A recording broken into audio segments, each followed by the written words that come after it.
যাদের হৃদয়ে আছে আল্লাহর ভয় তারা কভু পথ ভুলে যায় না। আল্লাহর প্রেম ছাড়াই দুনিয়ায় কারো কাছে কোনো কিছু যায় না। রাতের আধারে যারা সিজদাতে রয়, দু চোখের অশ্রুতে নদী যেন বয়। ছলনার হাত ছানি যতই আসুক পিছনে ফিরেও তাকায় না। যাদের হৃদয়ে আছে আল্লাহর ভয় তারা কভু পথ ভুলে যায় না। আল্লাহর প্রেম ছাড়াই দুনিয়ায় কারো কাছে কোনো কিছু চায় না। ঠিক কিনা? আল্লাহর ভয় যদি অন্তরে থাকে সেই বান্দা গুনাহ করতে পারে না, চুরি করতে পারে না, ডাকাতি করতে পারে না, মদ খেতে পারে না, জুয়া খেলতে পারে না, সুদ খেতে পারে না, ঘুষ খেতে পারে না। সুরে কোন ঠিক না? ঠিক। আমিরুল মুমিনিন ওমর রাদিয়াল্লাহু আনহু মরুভূমি দিয়ে হেঁটে যাচ্ছেন।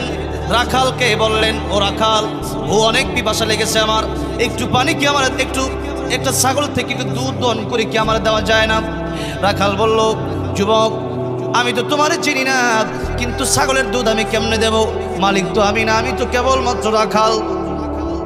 আমিরুল মুমিনিন ওমর রাদিয়াল্লাহু আনহু বললেন, রাখাল, দুধ আমারে না দিয়া একটা ছাগল আমার কাছে বিক্রি করে দাও, তোমার আমি কিছু টাকা দিয়ে দেব, ওই টাকা তুমি পেয়ে যাবে। মালিকের কাছে বলবে না, মালিক জানবে না। রাখাল বলল, মালিক না জানলে, মালিক যদি জিজ্ঞাসা করে একটা ছাগল কোথায় গেল আমি বলবো কি? ওমর রাদিয়াল্লাহু আনহু পরীক্ষা করার জন্য বললেন, রাখাল তুমি বলবা এই ছাগলটা বাঘে খেয়ে ফেলেছে। ওমর রাদিয়াল্লাহু আনহু বললেন, এই ছাগলের ব্যাপারে সাধারণত ছাগল বাঘে খেয়ে ফেলে এরকম অসংখ্য ঘটনা ঘটে, তুমি তোমার মালিককে কথা বলে বুঝাই দেবা। রাখাল ডেকে বললেন, ও যুবক, এই ছাগল তোমার কাছে আমি এখন বিক্রি করে দিতে পারি, কিন্তু সেই মালিকের কাছে আমি জবাব দেব, সেই মালিকের কাছে জবাব দিই দুনিয়াতে হয়তো পার পেয়ে যেতে পারি, কিন্তু কিয়ামতের কঠিন ময়দানে এই মালিকের আরেকজন মালিক আছে। লিতুজজান কুল্লু নাফসিন বিমা তাসাব। কিয়ামতের কঠিন ময়দানে আল্লাহ রাব্বুল আলামিন একদিন সকল মানুষের বদলা দিয়ে দিবেন। যে ভালো করেছে তার আমল ডান হাতে দিবে, আর যে মন্দ করেছে তার আমল নামা বাম হাতে দিবে। সেই কিয়ামতের কঠিন ময়দানে আল্লাহ রাব্বুল আলামিনের কাছে আমি কি জবাব দেব? এই জন্য ছাগল তোমার কাছে আমি বিক্রি করতে পারবো না, কারণ দুনিয়ার মালিকের কাছে পার পেয়ে যেতে পারি, পরকালে এই মালিকের মালিক মহান আল্লাহ রাব্বুল আলামিনের কাছে আমি জবাব দিতে পারবো না। আমার এই মালিক হয়তো দেখবে না, কিন্তু আল্লাহ রাব্বুল আলামিনের চোখকে আমি ফাঁকি দিতে পারবো না। জোরে বলেন সুবহানাল্লাহ। আর আমার বাবাজি, আমার তাই আল্লাহর ভয় কেবলমাত্র তার ভিতরে থাকার কারণে সেই ব্যক্তি ছাগলটা বিক্রি করলো না। একজন রাখাল বেতনই বা কত, কিন্তু ছাগল বিক্রি করলো না। মালিকের ছাগলটা অন্যের কাছে বিক্রি করে হারাম খাইলো না। কেন খাইলো না? আল্লাহর ভয়। কার ভয়? কার ভয়? আল্লাহর ভয়। মহিলা যাচ্ছে রাস্তা দিয়ে হেঁটে, মহিলা থর থর করে কাঁপতেছে। যুবক দেখি, যুবক এমনি মহিলার সামনে রেখে বলল, মা গো, ও মা, আপনি কাঁদেন কেন? আপনি এত ভয় পাচ্ছেন কেন? মহিলা ডেকে বলছে, এই আরবের যুবকের এত নিষ্ঠুর, এই আরবের যুবকের চরিত্র এত ভয়ঙ্কর, নারী দেখলে তারা তাদের চরিত্র নষ্ট করে দেয়। আজকে তোমাকে দেখে আমার তাই মনে হচ্ছে তোমার সামনে আমি পড়ে গেলাম, না জানি আমার ইজ্জত তুমি নষ্ট করো। এবার যুবকটা ডেকে বলছেন, মা, আমি আপনাকে মা বলে ডাকলাম এই জন্য, আমি আপনার চরিত্র নষ্ট করার জন্য মা বলে ডাকি নাই। বললেন, নবী, বিশ্ব নবী রাহমাতুল লিল আলামিন এই জাহেরি যুগকে সোনালী যুগ বানিয়ে দিয়েছেন। মা গো, আমি আগে এমন খারাপ ছিলাম, এমন নিকৃষ্ট ছিলাম, নারীদের ইজ্জত নষ্ট করার মতো আমিও একজন যুবক ছিলাম, কিন্তু মা, আল্লাহর নবী বিশ্ব নবী রাহমাতুল লিল আলামিন বলেছেন, ও যুবক, তুমি কোন নারীর ইজ্জত সম্মান নষ্ট করতে পারো? এই নারীর ইজ্জত সম্মান নষ্ট করলেই দুনিয়াতে কেউ হয়তো তোমার দেখবে না, কেবলমাত্র একজন তোমার দেখবে, আর সেই আল্লাহর কাছে একদিন তোমাকে হিসাব দিতে হবে। আল্লাহর ভয় তোমার অন্তরে রাখো। আল্লাহর ভয় তার অন্তরে রাখার কারণে এমন নিকৃষ্ট ওই যুবক ভালো হয়ে গিয়ে এমন একজন মহিলাকে মা বলে ডাকলো।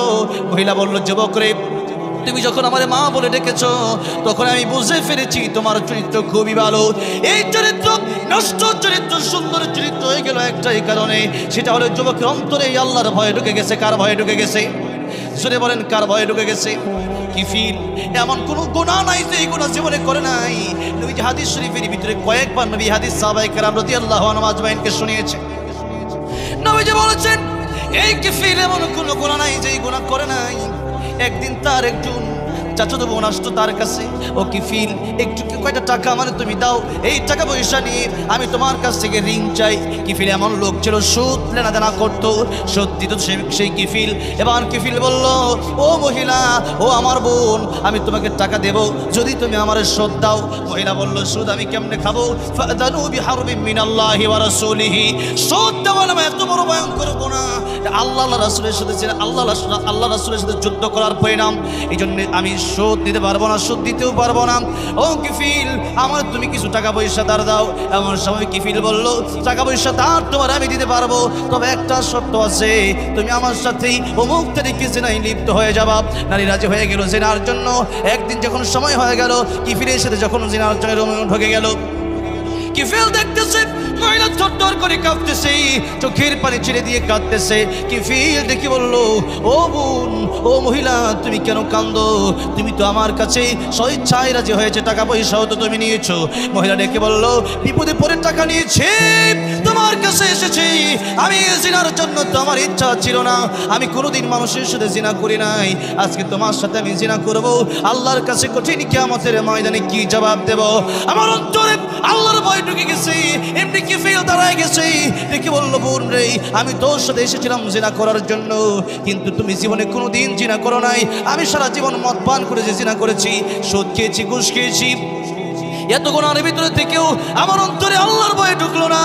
আল্লাহর ভয় যেহেতু অন্তরে ঢুকে গেছে, তাই আমি আর তোমার সাথে জিনা করতে চাই না। ও আমার বোন, ও মহিলা, এই মুহূর্ত থেকে আমি তওবা করে নিলাম। এই যে এখন জিনা ছেড়ে দিলাম, আর কোনোদিন জীবনে জিনা করব না। আর তোমাকে যে টাকা পয়সা দিয়েছিলাম, ওই টাকারও আমার কোনো দরকার নাই। আল্লাহর জন্য তোমার আমি টাকা পয়সাগুলো দান করে দিলাম। যখন সুবহানাল্লাহ, টাকা পয়সাগুলো দান করে দিল। পরের দিন হাদিস শরীফের ভিতরে এসেছে, কিফিল চলে গেল দুনিয়া থেকে। একটা গম দিয়েছে, ওই গমের ভিতরে কিফিল চলে গেল। কিফিল যখন চলে গেল, লোকেরা এসে এবার বলতে থাকলো, কিফিল বড় খারাপ, লোকটা মরছে, বড় ভালো হয়েছে। কিন্তু আল্লাহর পক্ষ থেকে কে যেন তার দরজার সামনে লিখে দিয়ে গেছে, কিফিল তওবা করেছে, আল্লাহ রহমান, আল্লাহ রহিম। কিফিলের তওবা আল্লাহ রাব্বুল আমিন কবুল করেছে। কিফিলের তওবা কবুল করার কারণে আল্লাহ রাব্বুল আমিন কিফিলকে মাফ করে দিয়েছে। এই কিফিলকে যদিও তোমরা এখন নিকৃষ্ট বলো, খারাপ লোক বলো, কিন্তু কিফিল এমন তওবা করেছে, তার তওবা আল্লাহ রাব্বুল আমিন কবুল করে তাকে জান্নাতের মালিক বানায় দিয়েছে। জোরে কোন সুবহানাল্লাহ। কেবলমাত্র আল্লাহর ভয়। ফুজাইল ইবনে আয়াজ রাহমাতুল্লাহ আলাইহি ডাকাতি করে, সারা ডাকাতি করে যাচ্ছে রাস্তা দিয়া। যখন রাস্তা দিয়া যাচ্ছে, এমন সময় শুনলো, আলাম ইয়ানি লিল্লাযীনা আমানু আন তাখশা কুলুবুহুম লিযিকরিল্লাহ।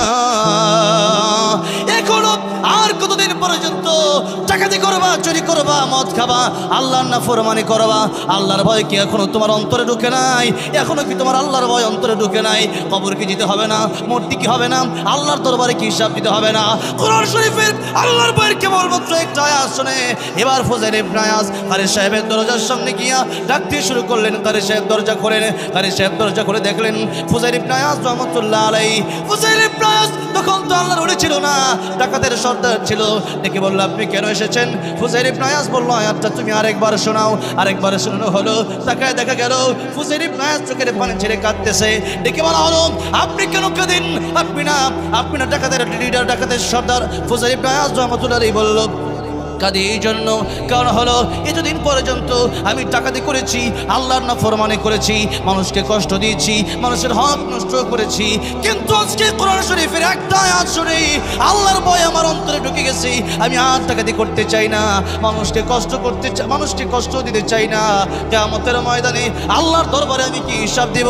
এখন এই মুহূর্তে আপনার হাতে হাত রেখে আমি এই মুহূর্তে তওবা করে নিলাম, আর জীবনে কোনোদিন আমি ডাকাতি করব না। এখন আল্লাহর ওলি হয়ে গেছে ফুজাইল ইবনে আয়াজ রাহমাতুল্লাহ আলাইহি।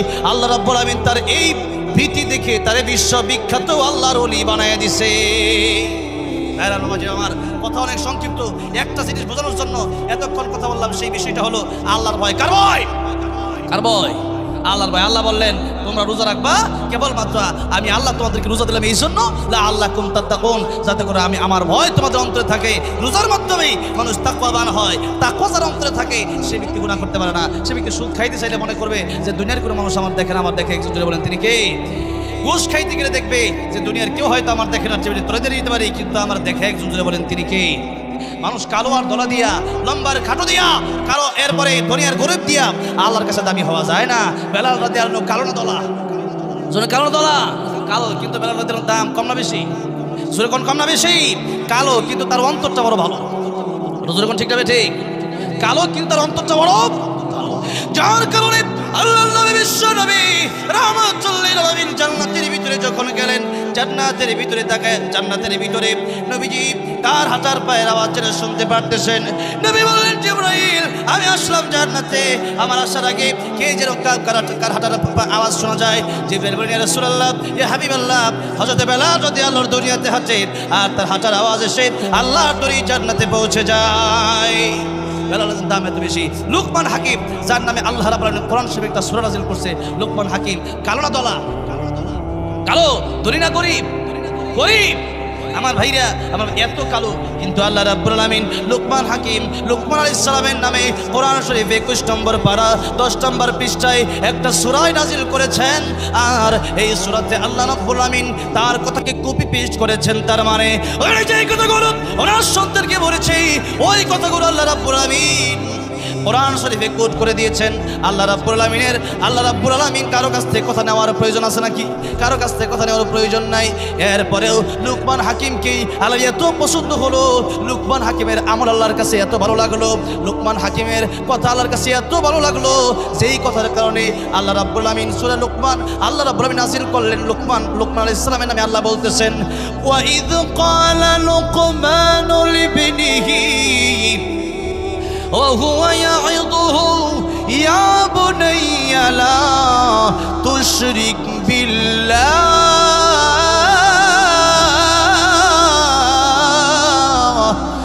إن الشرك لظلم عظيم।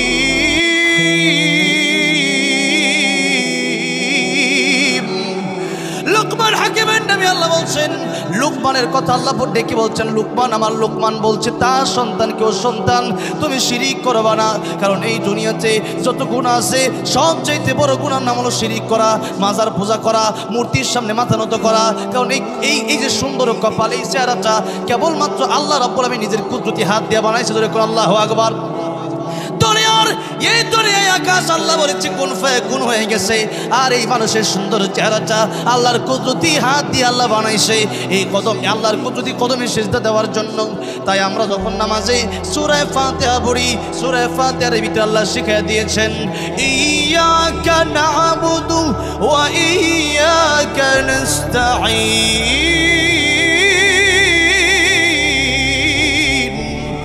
আমরা বলি আয় আল্লাহ রাব্বুল আলামিন ইয়াকা না'বুদু, আমরা কেবলমাত্র তোমার ইবাদত করি, আর ওয়া ইয়াকা নাস্তাঈন, আর কেবলমাত্র তোমার কাছে আমরা সাহায্য চাই। এই মানুষটা যখন খাজা বাবার দরবারে যায়, এরপরে বিভিন্ন ল্যাংটা বাবার দরবারে যায়, বিভিন্ন বাবার দরবারে গিয়ে তার পায়ে যখন পড়ে থাকে, আল্লাহ কয় বান্দারে কাইফা তাকফুরুনা বিল্লাহ, ও আল্লাহ কি ওরা ফুরবানি করো, আমি আল্লাহ তোরে বানাইলাম, ওয়া কুনতুম আমওয়াতান ফাহিয়াকুম, আমি আল্লাহ রাব্বুল আলামিন তুই মৃত ছিলি, তোরে আমি আল্লাহ জীবন দিলাম। আলাতা আলাল ইনসান حين من الدهر لم يكن شيئا مذكورا। আল্লাহ বলেন বান্দারে ছিলি তুই জিরো, আমি আল্লাহ রাব্বুল আলামিন তোরে বানায় দিলাম হিরো। কত মানুষ এই দুনিয়াতে আসে মৃত, এই মানুষগুলো মৃত আসে এই জন্য তার বাবা মা তারে ঘরে রেখে দেয় না, তার নেতা তারে দাম দেয় না, এই দুনিয়ায় তার কোনো দাম থাকে না। ইঞ্জিনটা চলে গেলে হাইরে হাইরে হাই ডাব্বাটা পড়ে রবে এই যে দুনিয়ায়, ইঞ্জিন চলে যাবে, এই খালি ডাব্বার কোনো দাম থাকবে না। লাশাই মানে কিচ্ছু না, নাই লাশাই মানে কিচ্ছু নাই, এই খালি বডির কোনো দাম নাই।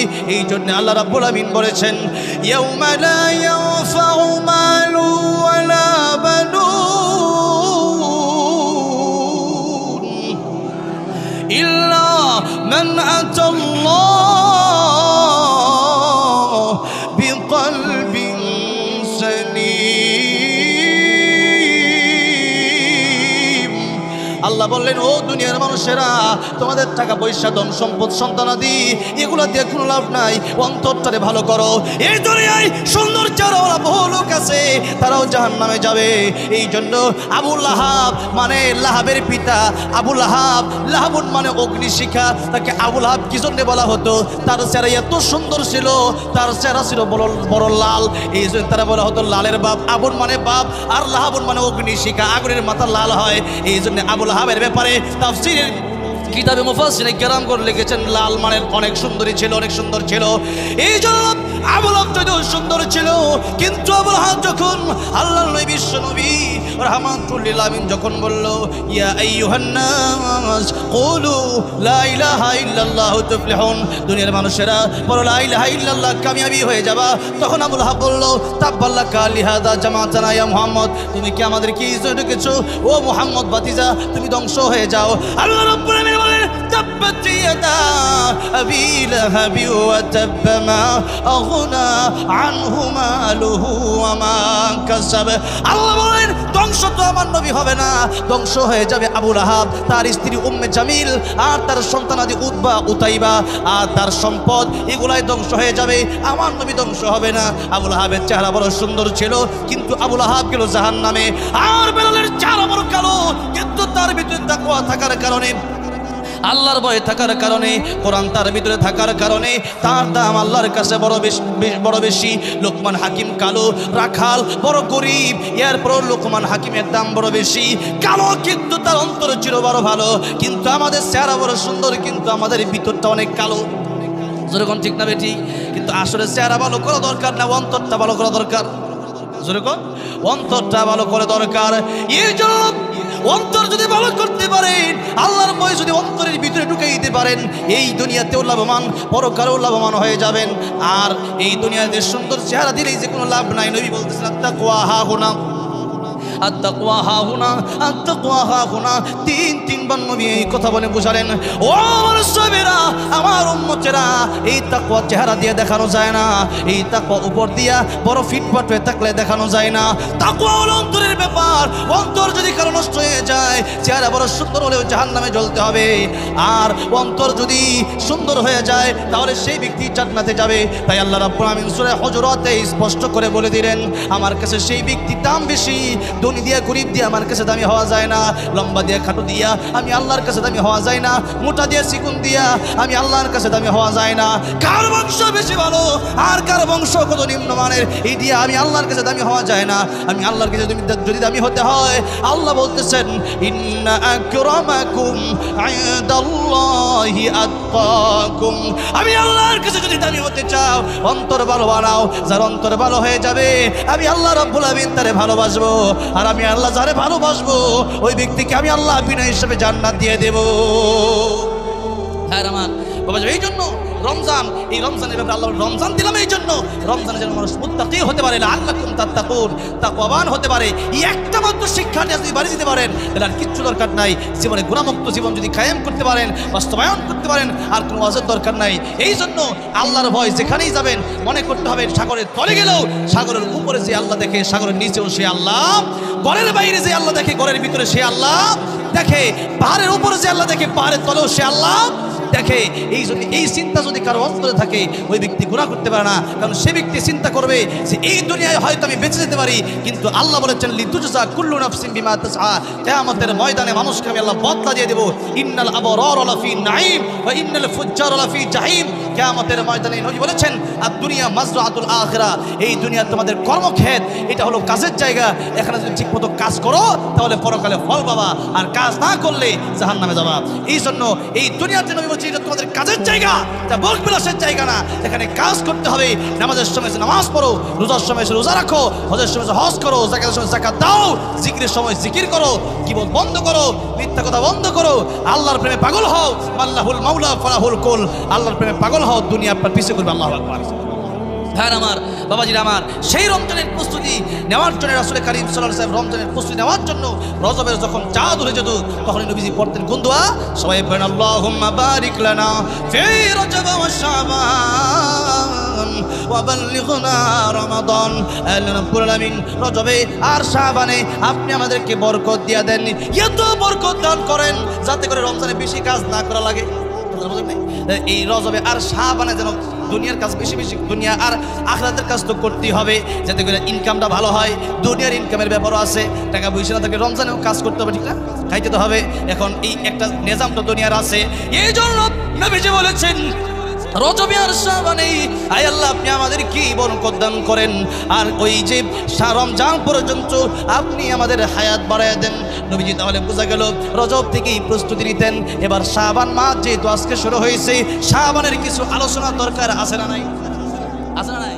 তাই আজকে এতদিন এক মাস হচ্ছে রজবের ওয়াজ, আজকে কোনো শাবান ওয়াজ আপনি শুনবেন আর 10-15 মিনিট শেষ করে এরপরে আমার পর্ব তো অনেক হুজুরের কালেকশন বাদ দিয়েছে, কালেকশনের দায়িত্ব আমার দিয়েছে, আর গজলের দায়িত্ব দিয়েছে, আরো দায়িত্ব অনেকটা আছে, কথা বুঝছেন? আর এমন চিল্লায় তো ওয়াজ করি না আমি, আছে কিনা চিল্লাইবার মতো, হ্যাঁ না এটা কইতাছি পরে শেষ করে লইতা। এখন মনে করেন না, এখন কথা হচ্ছে রাত যত গভীর হইতেছে, যদিও আমাদের একটু কষ্ট হইতেছে, কিন্তু আল্লাহ রাব্বুল যত রাত যত গভীর হয় তো আল্লাহ রাব্বুল আকাশ থেকে একবার আরশ থেকে প্রথম আকাশে চলে আইসা নবী বলেন তখন ডাকতে থেকে আলা আমি মুস্তাগফিরিন ফাগফিরলা, আলা আমি মুস্তারজিকিন ফারজুকহু, আলা আমি মুবতালান ফাআফিয়াহু, আলা কাদা হাত্তা ইয়াতলু আল ফাজর। ও বান্দা তোমার টাকা পয়সা দরকার আমি আল্লাহর পাবে, তোমার খাওয়ানোর দরকার আমি আল্লাহর কাছে আমি আল্লাহ দেবো, জোরে করে সুবহানাল্লাহ। তোমার অভাব অনটন আমি আল্লাহর কাছে আমি অভাব দূর করে দেবো, তোমার গুনাহ আছে তুমি তওবা করো আমি আল্লাহ মাফ করে দেওয়ার জন্য রেডি আছি, জোরে করে সুবহানাল্লাহ। কিন্তু এই রাতের বেলা আমরা ঘুমাই, আজকে যেহেতু সুযোগ পাইছি অনেকের মা নাই, অনেকের বাবা নাই, একটু মোনাজাত করেছে, রাজি আছেন না সবাই? লিল্লাহি তাকবীর, লিল্লাহি তাকবীর, আল কোরআনের আলো, লিল্লাহি তাকবীর। আমার ভাইরা আমার বাবাজিরা এবার আসুন, এতক্ষণ পর্যন্ত রমজান নিয়ে কিছু বললাম, কারণ রমজান হচ্ছে সমাগত, রমজান খুব কাছাকাছি। রমজানের প্রস্তুতি নেওয়ার জন্যই রাসূল কারীম সাল্লাল্লাহু আলাইহি ওয়াসাল্লাম রজবে সেই দোয়া পড়তেন। আর শাবান মাসে কি করতেন? শাবান মাসের ব্যাপারে নবীজি বলতেছেন শাবানুশ শাহরি ওয়া রমাদান শাহরুল্লাহ। নবী বলেন শাবান আমার মাস, রমজান আল্লাহর মাস, সুবহানাল্লাহ। শাবানকে নবী নিজের দিকে নিসবত করছে, যার সাথে যার সম্পর্ক তার দামটা কম না বেশি। মনে করেন কোরআন শরীফের সাথে একটা রেহাল লাগছে, মনে করেন বড় দামি খাট, এই খাটের সাথে সারাদিন পাও লাগে, কিন্তু কেউ সালাম করে? কিন্তু একটা রেহালের সাথে পাও লেগে গেছে তখন সালাম করে না কেন? তার সাথে কোরআন শরীফের সম্পর্ক। একটা 500 টাকা দামের কাপড় পরে গেছে, কেউ ওটা সালাম করে? সালাম করে না, উল্টা পাড়ায়, কোনো সমস্যা নাই, একটা সাইদ্দর পাড়ায়, সেরকম ঠিক না ঠিক। কিন্তু একটা 10 টাকা দামের গিলাফ যখন কোরআনের সাথে লেগে গেছে, গিলাফ যখন পায়ের সাথে লেগে গেছে, তখন গিলাফ চমা দেয়, যেরকম ঠিক না ঠিক। এই জন্য যেমনিভাবে একটা কোরআন শরীফের সাথে বলা হয়েছে না যে সুহবতে সলেহতুরা সলেহকুনাত, সুহবতে তলেহতুরা তলেহকুনাত, সৎসঙ্গে স্বর্গবাস, অসৎসঙ্গে সবাই। এই জন্য সঙ্গ হতে হবে ভালো, সঙ্গ হতে হবে কি ভালো। আল্লাহ বলছেন তোমাদের বন্ধু হবে 3 জন, আল্লাহ, রাসূল আর ইমানদার যারা নামাজ পড়ে, এরা হবে তোমাদের বন্ধু। কে বলছে? আল্লাহ। কারণ বন্ধু যদি 2 নম্বর হয় তাহলে বন্ধু মদ খেলে হয় বন্ধু মদ খা, বন্ধু বিড়ি খেলে আরেক বন্ধু বিড়ি খায়, যেরকম ঠিক না ঠিক। ছোটবেলায় একবার যখন আমি হিফজ শেষ করলাম, 10-12 সালের কথা হবে, আরো 10-12 বছর মানে 1 যুগ আগের কথা বলতেছি, তখন আমার একদিন বন্ধুরা ফেরাজ করলো মদ খাই, বিয়ার একটা অনুষ্ঠান হচ্ছে পাশের মদ খাই, তোরা খাইতে আমি খাবো না, কারণ তোরা আল্লাহর কাছে হিসাব দিবি কি আমি জানি না, কিন্তু আমি আল্লাহর কাছে হিসাব দিব কেমন, ঠিক না ঠিক। আমি মদ খাবো না, আমার তো আমার আল্লাহ দেখবে। ভাইয়ার আমার, বাবাজিরা আমার, সেই জন্য এই যে সম্পর্ক, এই যে দুস্তি, এই যে বন্ধুত্ব সবার সাথে করা যাবে না। সম্পর্ক হতে হবে ভালো, সম্পর্ক হতে হবে নামাজের সাথে, সম্পর্ক হতে হবে কোরআনের সাথে, সম্পর্ক হতে হবে আমার নবীর সাথে, সম্পর্ক হবে আমার আল্লাহর সাথে, ঠিক না ঠিক। তাহলে আপনার দাম বাড়বে, আর নাহলে দাম বাড়বে না। এই কোরআন শরীফের সাথে যারা সম্পর্ক রাখছে এরা মরে গেছে, এরা দুনিয়া থেকে চলে গেছে, কিন্তু এদেরকে মানুষ স্মরণ করে, ঠিক না ঠিক। আল্লামা আহমদ শফী রহমতুল্লাহি যখন যত বয়স বাড়ে, কোরআন শরীফের সাথে যারা সম্পর্ক রাখে তাদের যত বয়স বাড়ে তাদের দামও বাড়ে। আর যারা কোরআনের সাথে সম্পর্ক নাই, দুনিয়ার টাকার সাথে সম্পর্ক, দুনিয়ার ক্ষমতার সাথে সম্পর্ক, একদিন এমনও হয় ক্ষমতা থাকে না, একদিন এমনও হয় বাড়ি থাকে না, টাকা থাকে না, এমনকি নিজের ছেলেরা অনেক সময় দাম দেয় না। এমন অসংখ্য মন্ত্রী এমপি আমি নিজে দেখছি। সুতরাং যেহেতু ক্ষমতার সাথে সম্পর্ক রাখলে একসময় দাম থাকে না, আর কোরআনের সাথে সম্পর্ক রাখলে আল্লামা আহমদ শফী 103 বছর বয়সে লক্ষ লক্ষ মানুষ তার জন্য পাগল ছিল, যেরকম ঠিক না ঠিক। আল্লামা সাইদুর রহমতুল্লাহ আলী 13 বছর কারাগারে থেকে এরপরে তাকে শহীদ করা হলো, মানুষ কিন্তু তার পাগল, যেরকম ঠিক না ঠিক। কেন? যে তারা তাদের সম্পর্ক ছিল আল্লাহর কোরআনের সাথে। আল্লাহর কোরআনের সাথে যার সম্পর্ক থাকবে তার দাম কমবে না বাড়বে? কমবে না বাড়বে? তাফসিরে মাজারির লেখক কাজী আল্লামা সানাউল্লাহ পানিপতি রহমতুল্লাহ তিনি লিখেছেন, তিনি বলেছেন ইন্ডিয়াতে এক ব্যক্তি ছিল, তার শেষ বয়সে সে গামছা বিক্রি করে, আর একদিন একটা লোক কোরআন শরীফ বাজার দিয়ে নিয়ে যেতেছে আর বলতেছে যে একটা কোরআন শরীফ কে আসো, এই কোরআন শরীফটা 3 টাকা মূল্য দিয়া এটা হাদিয়া নিবা। তখন ও বললো যে ঠিক আছে, 1 টাকা আমার কাছে আছে আর 2 টাকা আমি নিয়ে আসতেছি। অনেক কষ্ট করে টাকা জোগাড় করে ওই সময় অনেক আগের ঘটনা, 3 টাকা দিয়ে একটা কোরআন শরীফ বাড়িতে দিছে। কিন্তু ওই ব্যক্তি কোরআন শরীফ পড়তে পারে না, কি পারে না, পড়তে পারে না। কিন্তু ওই ব্যক্তি পড়তে না পারলে কি হবে, কোরআনের প্রতি তার ভালোবাসার অন্তরে ছিল, যার কারণে প্রতিদিন ব্যবসা করে সে আল্লাহর কোরআন শরীফ খোলে, ওযু করে পবিত্র হয়ে আল্লাহর কোরআন শরীফ যখন খোলে, লাইনে লাইনে আঙ্গুল ঘোরায় আর বলে এ আল্লাহ কা কালাম হ্যায়, এ মাওলা কা বাত হ্যায়, এটা আল্লাহর কালাম, এটা আল্লাহর কোরআন, এটা আমি বিশ্বাস করি, কিন্তু আমি তো কোরআন শরীফ পড়তে পারি না। এই কথা বলে আর চোখের পানি ছেড়ে ছেড়ে কাঁদে।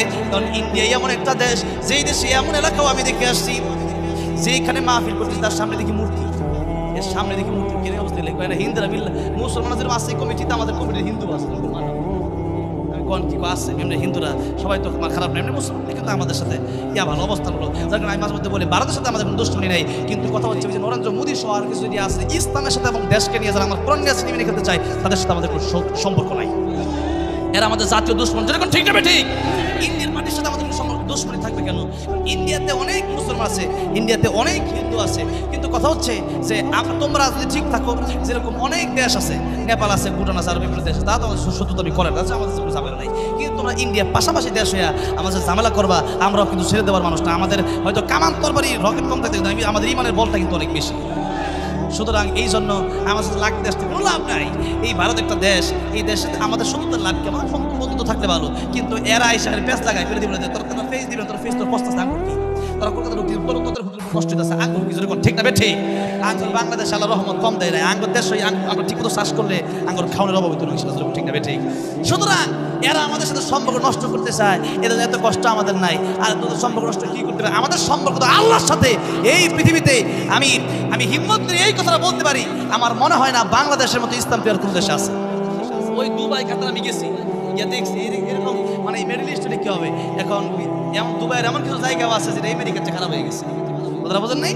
এখন মনে করেন যে আমি আমার দেখানো যে বিভিন্ন রাষ্ট্রতে আমি ঘুরছি, তো ঘুরার পরে যা দেখলাম যে এই বাংলাদেশে মানুষ যতটা ইসলাম মানে অন্য দেশে মানুষ, আলহামদুলিল্লাহ ইসলাম এই দেশে মানুষ মানে আলেম প্রিয় কোরআন প্রিয় মানুষ এই দেশেই বেশি।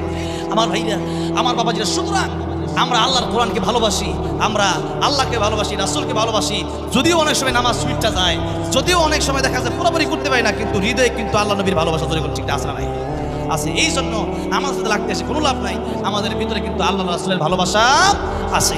ওই লোকটা এই কথা প্রতিরোধে বলে এ আল্লাহ কা কালাম হ্যায়, এ মাওলা কা বাত হ্যায়, প্রতিদিন এই কথা যখন বলে, এই কথা বলতে বলতে বলতে বলতে একদিন লোকটার মরণ হয়ে যায়। কিন্তু লোকটার যখন মরণ হয়ে যায়, অনেক হিন্দু মানুষ সেখানে এরকম আলেম কম, খুব আলেম কম, যার কারণে বাংলাদেশের একজন আলেম পাইলে ইন্ডিয়ার লোকেরা অনেক খুশি হয়। ইন্ডিয়া এখন আলেম যদিও দেওবন্দে আছে, কিন্তু এমনি সাধারণ পুরা ইন্ডিয়াতে আমাদের বাংলাদেশের তুলনায় আলেম অনেক কম, কারণ হিন্দু সংখ্যা বেশি, আর আলেম হইলেও হক্কানি আলেম অনেক কম। দেখা গেছে শিরক বেদাত অনেক বেশি আমি ইন্ডিয়াকে যা দেখলাম। এই জন্য আমার ভাইরা, আমার বাবাজিরা, তখন ওই ইন্ডিয়াতে আলেম খুব কম ছিল, আলেম কম ছিল। এই জন্য তার লাশটা এক জায়গায় রাখা হলো যে এই রাস্তা দিয়া যদি আমরা সারাদিনে কোনো দাড়িওয়ালা টুপিওয়ালা লোক পাই, তাহলে তারে বলবো এই জানালা যেন পড়ায়। তখন এই মানে লোকটা লাশ রাইখা দিছে, যখন রাইখা দিছে এক লোক ঘোড়া দিয়া যাচ্ছে, তার পরনে আছে নবীর সুন্নতি পোশাক, এরপরে মুখে আছে দাড়ি, জোরে কোন মারহাবা। যখন দেখলো এই অবস্থা, তখন বললো ভাই সাহেব আপনি একটা কাজ করেন, আমাদের এই ভাইটা মারা গেছে, গরিব মানুষ, এর জানাজা একটু পড়ানো দরকার। তখন উনি বলতেছে আমার সময় নাই, আমি তো একজন সরকারি কর্মকর্তা, সরকারি কাজ করে দাঁড়িয়ে কাটা লাগবে এরকম ওনার মুখে দাঁড়িয়ে আছে। তাহলে এবার বললো আপনি কোন ডিপার্টমেন্টে কাজ করেন? বললো আমি পুলিশের ডিপার্টমেন্টে কাজ করি। ওই সময় পুলিশ বলতেছে যে আমি তো সরকারি কর্মকর্তা, এখন আমার তো আসলে অনেক কাজ, ঢুকতে দেরি হইলে আবার ঝামেলা, আমার ডিউটির টাইম কাছাকাছি। বললো আপনি একটু এখানে একটু কষ্ট করে জানাজাটা পড়ায় যান, যতক্ষণ লাগে জানাজাটা পড়ায়া, এরপরে আপনি যান, যদি আপনার চাকরি চলে যায় আমরা এলাকাবাসী সবাই ওখানে যাবো, গিয়ে আপনার জন্য সুপারিশ করবো, আপনি একটু আমাদের এই লোকের জানাজাটা পড়ায় যান, আমাদের জানাজা পড়ার লোক নাই। তখন উনি বলল ঠিক আছে, এত করে যদি তুমি বলতেছো তাহলে জানাজা পড়ায় যাই। যখন জানাজা পড়াইছে, এবার জানাজা পড়ানোর পরে চলে যাবে, উনি বলতেছে হুজুর আপনি যে একটা উপকার করছেন বড় উপকারী হয়েছে, কিন্তু আরেকটা উপকার আমাদেরকে করলে খুব খুশি হইতাম, আমরা এলাকার সাথে দোয়া করতাম। ওইটা হইলো আপনি একটু কবর একটু দাফন কেমনে করে, কেমনে লাশ শোয়াইতে হয় এটাও জানি না, একটু কবরের লাশটা শোয়া যান, একটু দাফনটা করে যান। উনি বললো ঠিক আছে তাহলে কইরেই যাই, সময় তো এমনি গেছে আর একটু যাক। এবার দাফনটা কইরা তখন উনি চাচ্ছে চলে গেছে। যখনই ডিউটি করতে মেন গেট দিয়ে ঢুকবে, এমনি গেট দিয়ে ঢোকার সময় আরেকজন সিকিউরিটি আছে, তার কার্ড দেখানো লাগবে, যে তার সরকারি যে কর্মকর্তা কার্ড দেখানো লাগে। এখন আপনার কার্ড কোথায়, কার্ডের দিকে পকেট থেকে কার্ড বের করবে, তখন পকেট থেকে কার্ড বের করার সময় দেখে যে কার্ড পকেটও নাই। তখন এই ব্যক্তি চিন্তা করলো যে কার্ডটা মনে হয় ওই যে দাফন করে আসছে মাটি দেওয়ার সময় কার্ডটা পড়ে গেছে হয়তো ওই কবরে। ওই এলাকায় আবার আসছে, আবার আইসা বলতেছে এলাকাবাসীরা কি করা যায়, এই যে এখানে আসলাম, আমি তো কবর দিয়ে গেলাম, কিন্তু আমার তো একটা বড় বিপদ হয়ে গেছে, চাকরির টানাটানি, আমার তো আইডি কার্ড হারিয়ে গেছে। বলছি কার্ড আমার সরকারি কার্ড, এই কার্ড না দেখাইতে বলে তো আমরা গেটে ঢুকিতেছে, কি করা যায়? এখন আমারটা কবরটা আবার খোদা দরকার, এখন কোনো গুরুত্বপূর্ণ জিনিস যদি পুরা যায় কবরে, ওইটা কবর আবার খনন করা যায় আছে। এখন বললো যে এটা তো এই মাসালাও তো আমরা জানি না, কি করবো? মাসালা আমি জানি, আমি করতে পারবো, আপনি যদি পারেন আপনি করেন। এবার ওই পুলিশ কর্মকর্তা কবরের পাশে গিয়া আস্তে আস্তে করে কবরটা যখন খনন করলো, কবর খনন করার পরে কবরের ভিতরে যেই মাত্র আইডি কার্ডের জন্য মাথাটা ঢুকায় দিছে, এমনি তাকায় দেখতেছে অল্প সময়ের ভিতরেই কবর জান্নাতের বাগান হয়ে গেছে। আতরের গ্রাম পেতেছে আর ফুলের বাগান দেখতেছে কবরের ভিতরে। এবার ওই আল্লাহর বান্দা পুলিশ কর্মকর্তা কবর থেকে উঠতেছে আর বলতেছে আল্লাহু আকবার, আল্লাহু আকবার। কি দেখলাম, এই দাফন না করলে তো হয়তো দেখা হইতো না। আল্লাহ আমারে কে দেখালো কবরটা জান্নাতের বাগান হয়ে গেছে, আমি কি দেখলাম? এই কথা বলতে বলতে যখন বের হলো, লোকেরা বললো হুজুর এত আশ্চর্য আপনার লাগতেছে, আপনার চেহারা কেমন যেন হয়ে গেছে, আপনি আসলে কি দেখেছেন? কি জন্য এত জোরে জোরে আল্লাহু আকবার বলতেছেন? আগে ছিলেন একরকম, এখন দেখা যায় আপনার চেহারা কেমন যেন কান্না কান্না ভাব হয়ে গেছে, এর কারণটা কি? এবার লোকটা ডেকে বললো আমি যা দেখেছি আমি তোমাদের কাছে কিভাবে বলি, তার কোনো আত্মীয় স্বজন আছে কিনা বলো। এবার বলা হলো তার মা বাবা দুনিয়ায় কেউ না, একটা মাত্র মেয়ে আছে। ঘরের বাহির থেকে ডাক দেওয়া হলো, সালাম দেওয়া হলো, বলা হলো ও মা তোমার কাছে আমি এসেছি। মেয়েটা ডেকে বললো আমার বাবা ছাড়া তো আমার কেউ মা বলে ডাকে না, আপনি কে গো? আমার বাবার মৃত্যুর পরেই আমাকে মা বলে ডাক দিলেন, আপনি একটু আপনার পরিচয় দিবেন। এবার পুলিশ কর্মকর্তা ডেকে বলতেছেন ও মা তোমার বাবার লাশ আমি দাফন করেছি, আমি তোমার বাবার জানাজা পড়াইছি, তোমার বাবার ব্যাপারে তোমার কাছে আমি একটা কথা জানতে আসছি, তুমি কি আমার কিছু কথা বলবা? মেয়েটা বল আমার বাবার মৃত্যুর পরে মা বলে আর কয়জন ডাক দিছে, আপনি তো আমার মা বলে ডাক দিলেন, আর আমার বাবার বিপদের সময় আমার বাবার জানাজা আপনি পড়িয়েছেন, আমার বাবার দাফন আপনি করেছেন। আপনার সাথে আমি পর্দার ভেতর থেকে একটু কথা বলতে চাই, পর্দার বাইরে আসতে পারবো না, পর্দার ভিতর থেকেই বলবো, কি বলতে চান বলেন। এবার পুলিশ কর্মকর্তা ডেকে বলল ও মা তোমার বাবার কি এমন ছিল একটু কি আমারে বলবা? এবার আমি চোখের পরে এসে ডাক দিয়ে বললো ও পুলিশ কর্মকর্তা আল্লাহর প্রিয় বান্দা, আপনি তো আমার বাবার জানাজা পড়িয়েছেন, আমার বাবা একজন গরিব মানুষ, তেমন কোনো টাকা পয়সা ছিল না, একটা ভালো ঘরও আমাদের ছিল না। ও বান্দা আমার বাবা কোরআন শরীফ পড়তে পারতো না, কিন্তু আমার বাবা কোরআন শরীফের উপরে হাতটা বোলাইতো আর বলতো আল্লাহ এটা তোমার কথা, এটা তোমার কালাম, তোমার কোরআন শরীফ আমি বিশ্বাস করি, কিন্তু আল্লাহ রাব্বুল আমিন তো পড়তে পারি না। আল্লাহ রাব্বুল আমিন আমি তো তোমার বড় ভালোবাসি, আমি তোমার কোরআন রে বড় ভালোবাসি।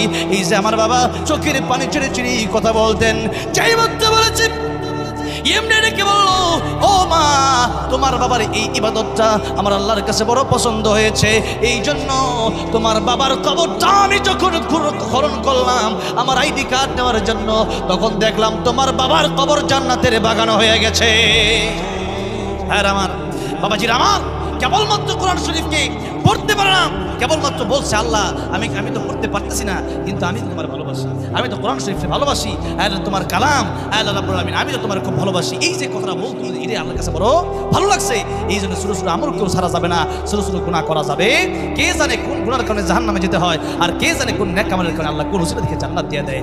নেক জান্নাতে যাতে অসংখ্য আমলের দরকার নাই, একটা আমল যথেষ্ট, যদি সেটা আল্লাহর কাছে কবুল হয়ে যাবে, ঠিক না বেটি?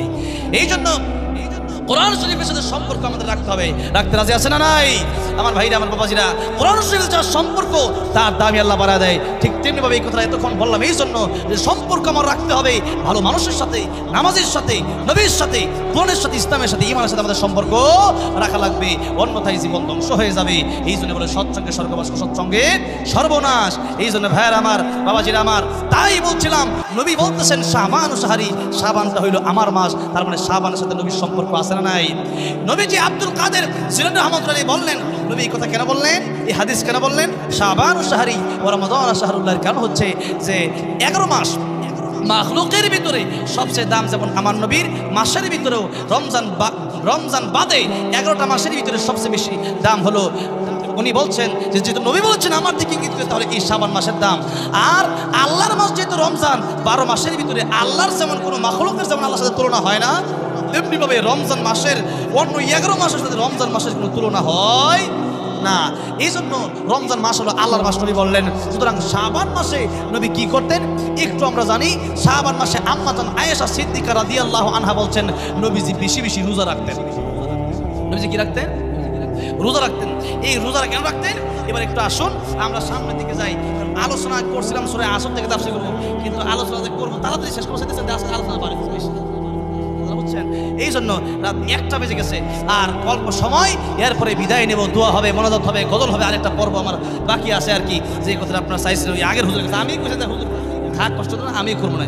তো এই জন্য আর কয়েকটা মানে কাজ বাকি আছে আমার। তাই এবার আসেন সামনের দিকে যাই। উসামা ইবনে যায়েদ রাদিয়াল্লাহু, নবীর ছোট সাহাবী, একবারে ছোট বালক। তো নবীকে একদিন জিজ্ঞেস করলেন, নবী খুব আদর করতো তারে। তো নবীকে জিজ্ঞেস করলেন, ইয়া রাসূলুল্লাহ, এই শাবান মাসে আপনি এত রোজা রাখেন যে রমজান ব্যতীত আর কোনো মাসে এত রোজা রাখেন না, কারণটা কি? নবী বলল 2টা কারণ। যখন কয়টা কারণে? 2টা কারণ আমাদের জানার দরকার আছে না নাই? তাহলে আমরাও কালকে থেকে বেশি বেশি রোজা রাখবো বলি ইনশাআল্লাহ। খালি রমজান মাসের রোজা নবী তো ফরজ, আর শাবানেও নবী 12 মাসের ভিতরে রমজানের পরে সবচেয়ে বেশি রোজা রাখতেন কোন মাসে বলেন? শাবান মাসে। কোন মাসে? শাবান মাসে। এই জন্য উসামা ইবনে যায়েদ রাদিয়াল্লাহু আনহু যখন জিজ্ঞাসা করলেন, নবী বলতেছেন 2টা কারণে। কয়টা কারণে? 2টা কারণে। নবী বলেন উসামারে, 1 নম্বর কারণ হলো আমি এই শাবান মাসে বেশি রোজা রাখি।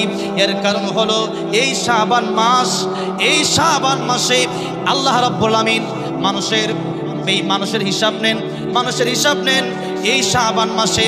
এই জন্য এই মাসে আমি রোজাদার অবস্থায় যেন আল্লাহর কাছে আমার হিসাবটা যায়। এই জন্য আমি রোজা রাখি। দ্বিতীয় কারণ ছিল, প্রথম কারণ হলো আল্লাহর নবী বিশ্ব নবী রাহমাতুল লিল আলামিন বলছেন যে শাবানের মাসের পরের মাস হলো রমজান মাস, আর শাবানের আগের মাস হলো রজব মাস। এই রজব মাসের ব্যাপারে আল্লাহ বলেছেন আরবাতুন হুরুম, রজব মাসকে আমি আল্লাহ সম্মান দিয়েছি, আল্লাহ রাব্বুল আলামিন মাসকে সম্মান দিয়েছেন। এই জন্য এই মাসে মানুষ ইবাদত বেশি করে। আর রমজান মাস হলো, এটা হচ্ছে সব মাসের শ্রেষ্ঠ মাস, তাই এই মাসের দাম বেশি। আর শাবান মাস এই মানুষটাকে মানুষ অবহেলা করে কাটায়। যার কারণে আমি চাই এই মাসে আমি বেশি বেশি রোজা রাখতে। এই মাসে বেশি বেশি রোজা রাখার কারণে আমার উম্মতেরাও যেন এই মাসে বেশি বেশি রোজা রাখে। কি বলেছেন রাসূল কারীম সাল্লাল্লাহু আলাইহি সাল্লাম? একটা কারণ হলো 2 মাসের মাঝখানে একটা মাস শ্রেষ্ঠ মাস, আরেকটা মাস সম্মানিত মাস রজব, এবং রমজানের মাঝখানের মাস শাবান। এই মাসে মানুষ অবহেলা করে কাটায় যে রমজান আসুক এরপরে আবার ইবাদত করব, কিন্তু এই অবহেলা করার মতো দুনিয়াতে আসি নাই। দুনিয়ার প্রত্যেকটা সময় হলো গুরুত্বপূর্ণ সময়, যেরকম ঠিক না বেটি? এই জন্য আল্লাহ রাব্বুল আলামিন ওয়াল আসর বলেছেন, সময়ের কসম কেটেছেন। সময়ের বড় দাম, সময়ের বড় মূল্য, সময়ের বড় তোমরা সময়কে মূল্য দাও আমার ভাইরা, আমার বাবাজিরা। এই জন্য আল্লাহর নবী বলেছেন এই সময়টা অবহেলা করে মানুষ কাটায়। এই জন্য এই মাসের গুরুত্ব দিকে আমি এই মাসে বেশি বেশি রোজা রাখি, যাতে করে এই মানুষেরা যেন এই মাসে বেশি বেশি রোজা রাখে।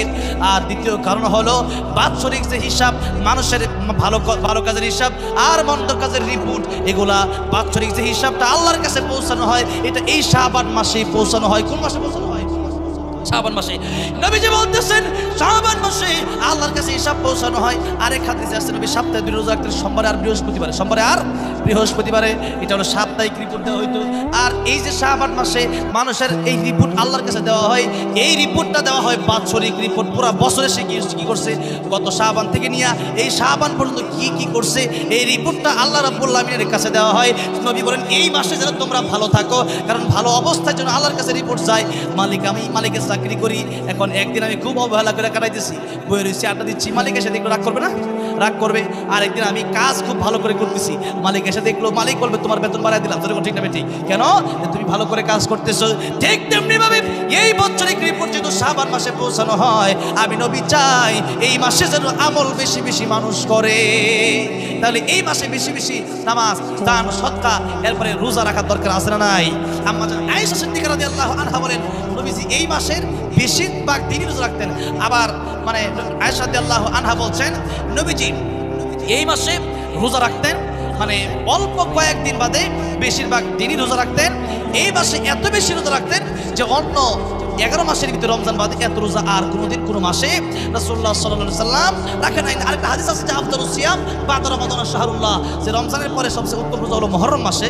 তবে মুহররমের পরেই এই শাবানের রোজার গুরুত্ব আসছে, এবং রাসূল করিম সাল্লাল্লাহু আলাইহি সাল্লাম রমজানের পরে সবচেয়ে বেশি রোজা রাখতেন এই শাবানে। তাহলে আমরাও, আর উলামায়ে কেরামরা বলেছেন এটার মূলত হাকিকত আল্লাহই ভালো জানে, তারপরেও অভিজ্ঞ মুফাসসিরিন কেরামগণ, উলামায়ে কেরামগণ, বুজুর্গানে দ্বীনরা বলেছেন যে রাসূল করিম সাল্লাল্লাহু আলাইহি ওয়াসাল্লাম রোজা রাখতেন, কারণ এটা একটা রিহার্সাল প্র্যাকটিস, যে রমজান মাসে হুট করে রোজা রাখতে গেলে প্রথম দিন কষ্ট হয়ে যায়, যেরকম ঠিক না ঠিক?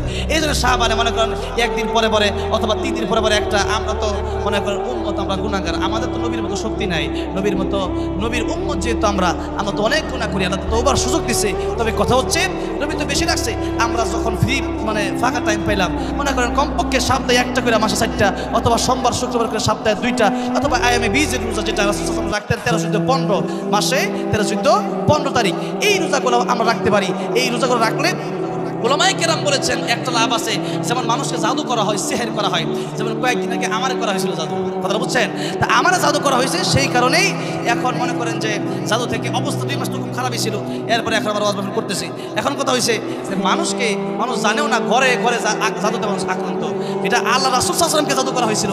আর জাদু থেকে বাঁচার জন্য বিশেষ করে সূরা ইখলাস, সূরা ফালাক, সূরা নাস, এই 3 সূরা 3 বার করে মোট 9 বার পড়া হাতের মধ্যে ফু দিয়া ফজর নামাজের পরে একবার, আবার মাগরিবের নামাজের পরে একবার এইভাবে মালিশ করে দেওয়া। তাহলে আল্লাহর এটা হলো আল্লাহর দেওয়া ঔষধ, এটা আল্লাহর দেওয়া কি ঔষধ। তাহলে আপনাকে কেউ জাদু করতে পারবে না, এটা গ্যারান্টি। কিন্তু আপনি যদি নামাজি না পড়েন, আমল না করেন, জাদু তো করবে একবারে। এই জন্য জাদু এটা মহা, মানে এটা এই যে এই জাদুটা যারা করে, কালো জাদু যারা করে, এই কালো জাদু বেশিরভাগ মানে জাদুকররাই করে হচ্ছে 13, 14, 15 3 দিন। আর এই 3 দিন যারা রোজা রাখবে, উলামায়ে কেরামরা বলেছেন তাদের ইনশাআল্লাহ তাদের জাদু দ্বারা কোনো কাজ হবে না, তাদেরকে জাদু কোনো আক্রান্ত করতে পারবে না। এই জন্য আরবি মাসের 13, 14, 15 রোজা রাখার চেষ্টা আমরা করবো ইনশাআল্লাহ। তাহলে আমরা পাইলাম যে এই শাবান মাসে আমরা বেশি বেশি রোজা রাখবো। শাবান মাসের এটা তো প্রথম দিক দিয়ে এবং মাঝখানের সবটা বেশি বেশি রাখবো। আবার আমরা কি করি, শেষের দিকে গিয়ে রাখি। শেষের দিকে রাসূল করিম সাল্লাল্লাহু আলাইহি ওয়াসাল্লাম রাখতেন না। কেন?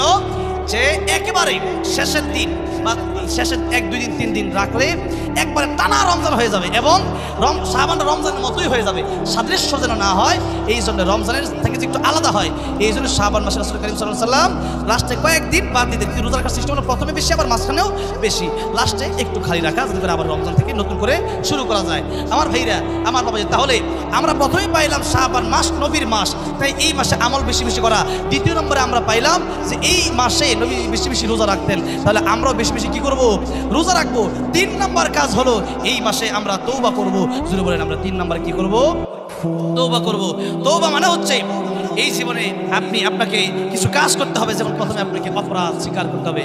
আমার সাথে এক মন্ত্রী মাহফিল ছিল ওই যে টাঙ্গাইলে, এটা কয় যে আমি পাপী না, লতিফ সিদ্দিকী, এটা কয় আমি পাপী নই, আমার জীবনে কোনো পাপ নাই।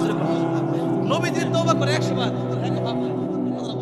তাহলে আমি পরে পেলাম যে হের বাড়িতে মাহফিল আছে, হের মাঠ, হের স্কুল কলেজে মাঠ, আমি পেলাম জুতাটা খেলতে পারি কে মন্ত্রী দাঁড়িয়ে নাই, সব কোনো থেকে আমার গুণাই নেই। আমি তো তোর জীবনে গুণা নাই, তুই বুঝবি কি? অনেকে কোন হাদিস থেকে কাজ করেন, তুই কোরআন শরীফ পারস যে কইতে? আমার ভাইরা, আমার তাহলে এই পাপ নাই বলা যাবে না, পাপ আমার ইচ্ছায় অনিচ্ছায় হয়ে যাচ্ছে। রাসূল করিম সাল্লাল্লাহু আলাইহি ওয়াসাল্লাম তিনি 100 বার তওবা করতো, আর তার উম্মত হিসাবে আমাদের কমপক্ষে 100 বার তওবা করতে আছে। কিন্তু আমরা তো তওবা করি না, আমরা গুনাহ করি, শুধু করি। তাই আল্লাহ রাব্বুল আমিন বলতেছেন, কুল ইয়া ইবাদিয়াল্লাযীনা আসরাফু আলা আনফুসিহিম লা তাকনাতু মির রাহমাতিল্লাহ ইন্নাল্লাহা ইয়াগফিরুদ যুনুবা জামিআ ইন্নাহু হুয়াল গফুরুর রাহিম। আল্লাহ বলছেন, ও নবী আপনি ও আমার বান্দারা, তোমরা যারা গুনাহ করেছো তোমরা ফিরে আসো, তওবা করো, আমি আল্লাহ তোমাদেরকে ক্ষমা করে দেবো। সুবহানাল্লাহ। তা তওবা করতে হলে আমাদের অপরাধ স্বীকার করতে হবে। আল্লাহ আমরা অপরাধী, আল্লাহ ভুল করছি, কিন্তু আমার অপরাধ যত বেশি তোমার রহমান রহিম নামের পাওয়ার তার চেয়ে কোটি কোটি গুণ বেশি, ঠিক না বেশি? আল্লাহ আমি গুনাহ করতে ভালোবাসি, তুমি ক্ষমা করতে ভালোবাসো, তুমি না গফুর, তুমি না রহমান, তুমি না রহিম। এইভাবে যখন মানুষ দোয়া করে আল্লাহ সইতে পারে না, আল্লাহ বলেন বান্দারে তোর চোখের পায়ে নাকের ডোকার আসার আগে আগে আমি তোর জিন্দগি মাফ করে দেব। আল্লাহর কাছে ক্ষমা চাওয়ার দরকার আছে না যদি বলেন? কিন্তু আমরা গুনাহ যেমন করি ক্ষমাটা এমন চাই না। আমার ভাইরা, অপরাধ স্বীকার করতে হবে বাবাজিরা। 2 নম্বর অনুতপ্ত হতে হবে না, এটা খুব খারাপ কাজ ছিল। 3 নম্বর এই পাপ বন্ধ করে দিতে হবে। আজকে করছেন কালকে আবার কালকে করছেন পরে না আবার গুনাহ করেন, তাহলে হবে না। 4 নম্বরে ওই পাপকে ঘৃণা করতে হবে, এটা ঘৃণিত কাজ, এটা আমার দ্বারা সম্ভব না। 5 নম্বর ওই পাপ না করার ওয়াদা আল্লাহর কাছে করতে হবে, আর এটা হলো আল্লাহর সাথে তওবা। আর সাবধান, কোনো বান্দার হক যদি মেরে খেয়ে থাকেন, বান্দার হক না দিলে মানুষকে থাপ্পড় দিচ্ছেন, মানুষকে কষ্ট দিচ্ছেন, মানুষের টাকা মেরে খাইছেন, রিক্সাওয়ালাটা বাড়াতেন নাই, ওইটা কিন্তু আল্লাহ কোনোদিন মাফ করবে না। এই জন্য আল্লাহ রাব্বুল আলামিন ক্ষমা যদি পেতে চান, আল্লাহর হক আল্লাহ মাফ করতে পারে, কিন্তু বান্দার হক আল্লাহ মাফ করবে। ভাইয়ের আমার, এই হলো তওবা, এই হলো 3 নম্বর ফর্মুলা। কারণ এই মাসে যেহেতু আল্লাহর কাছে আমাদের ইবাদত নিয়ে যাওয়া হয়, নবীজি হাদিস শরীফে বলেছেন বাৎসরিক ইবাদত। এখন কোনো বান্দা যদি তওবা করে ভালো হয়ে যায়, আল্লাহ বলবেন যা গুনাহ লেখা আছে সব বাদ দিয়ে আল্লাহ শুধু নেকি লেখা দেওয়া শুরু করছে। কেন? যে আমার বান্দার রিপোর্টে তো তিনি কেমন আছে জানি না, কিন্তু এখন তো তওবা করছে। তওবা করছে মানে নবীজি বলতেছেন আত্তাইবু মিনাজ যামবি কামাল্লা যামবালা। যে ব্যক্তি তওবা করলো সে ব্যক্তি কেবলমাত্র মায়ের পেট থেকে জন্ম নিল। সুবহানাল্লাহ। নিষ্পাপ বাচ্চা, তার কোনো গুনাহ নাই। সুবহানাল্লাহ। এই জন্য আমার ভাইরা, আমার বাবাজিরা, তওবা আমাদের প্রতিদিন করা দরকার, প্রতিদিন করা দরকার। কারণ যত বেশি তওবা করব আল্লাহ তত বেশি খুশি হয়। আল্লাহ যে এই মা বাপ এত দয়া এত ভালোবাসে, কিন্তু মা বাপ কয় না, মানে বেয়াদবি করে কয় না, আয় তোরে মাফ করে দিব, ডাকে না, কেন ডাকে ডাকে না, কিন্তু আল্লাহ কয় বান্দা আয় তোরে মাফ করে দেওয়ার জন্য আমি রেডি। এরপরও বান্দা কাফের হয়ে আল্লাহ ডাকে না, যেরকম ঠিক না ঠিক? কিন্তু আল্লাহ তো গুনাহ মাফ করে দেওয়ার জন্য ডাকতেছে, বান্দা গুনাহ করে ফেলছস, ভুল হয়ে গেছে, ক্ষমা চা। এই জন্য এই মাসে যেহেতু আল্লাহর কাছে বাৎসরিক রিপোর্ট চলে যাবে আমাদের সবার, তাই এই মাসের শুরুতেই আজকে রাতেই আল্লাহর কাছে খাঁটি তওবা করার দরকার আছে না নাই? আমার ভাইরা, আমার বাবাজিরা, তাই তওবা করার আগে কিছু ভালো কাজ করা দরকার। যত ভালো কাজ করে এরপরে তওবা করে আল্লাহ খুশি। যেমন তওবা করার আগে 2 রাকাত নামাজ পড়লে ভালো, যেরকম ঠিক না ঠিক? তওবা করার আগে 2 রাকাত নামাজ পড়েন, একটু কোরআন শরীফ পড়েন, একটু আল্লাহ জিকির করেন, একটু দান সদকা করেন, তাহলে ভালো। কারণ ভালো কাজটা কইরা তওবা করে আল্লাহ যদি খারাপ দেখো তো ভালো, একটা খুশি দেখো আল্লাহ, আল্লাহকে দেখানো। এই জন্য ভাইরা আমার, বাবাজিরা আমার, নবীজি হাদিস শরীফের ভিতরে বলেছেন ইদা মাতাল ইনসান ইনকাতা আনহু আমালুহু। মানুষ যখন মরে যায় তখন তার সমস্ত আমল মানে বন্ধ হয়ে যায়, ইল্লা বিন সালাসাতিন। 3টা আমল বাকি থাকে, একটা হলো সাদকায়ে জারিয়া, 1 নম্বর সাদকায়ে জারিয়া। এই জন্য আজকে তওবার আগে আমরা একটু সাদকায়ে জারিয়া করতে চাই। মসজিদের জন্য আজকে অনেকের মা নাই, বাবা নাই, আমি প্রথমে 30 জন লোক চাইবো, 30,000 টাকা।